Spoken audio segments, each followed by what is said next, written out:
તમને આ દરવાજો દેખાય છે?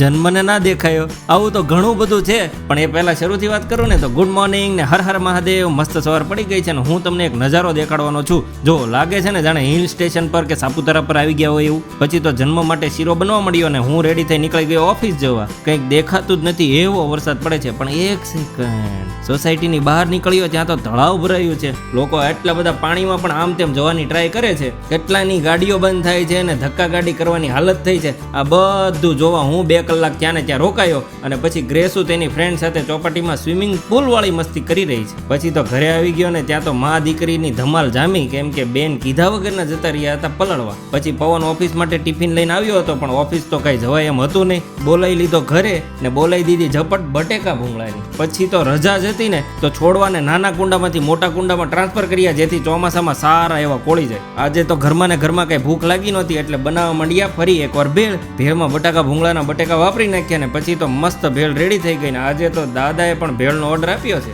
મસ્ત ભેળ રેડી થઈ ગઈ ને કોરોના વખતની વાતો યાદ કરી. ઘરે ને ઘરે રહીને કાંઈક ને કાંઈક સાથે બનાવતા હતા. તમે પણ કોરોનામાં મોજ કરી હશે, સાચું ને? પછી ગ્રેસુ ને તેની અલગથી ભેળ બનાવી આપીને જન્મ હમણાં ફૂલણમાં આંખું બંધ કરીને ચાલતા શીખ્યો છે, પણ આજ તો ધડીંગ દારાનો ભટકાણો. આનું આમથી આમ દોડવાનું ચડવાનું પૂરું જ નથી થતું. નકરી મસ્તી જ કરવી હોય ભાઈને. પછી ગ્રેસુ એક જ ઝટકે દવા પી લીધી, કેમ કે રોજ આઈસ્ક્રીમ ને કેન્ડી ખાયું હોય ને. પછી હમણાંની વાયરલ રીલ્સ ઉતારવાના ચક્કરમાં જન્મએ ચાદર પર હળદર ધોળી નાખી અને ટ્રેન્ડને બગાડ્યો. આમ બહુ ધમાલ પછી વ્લોગ પૂરો કર્યો.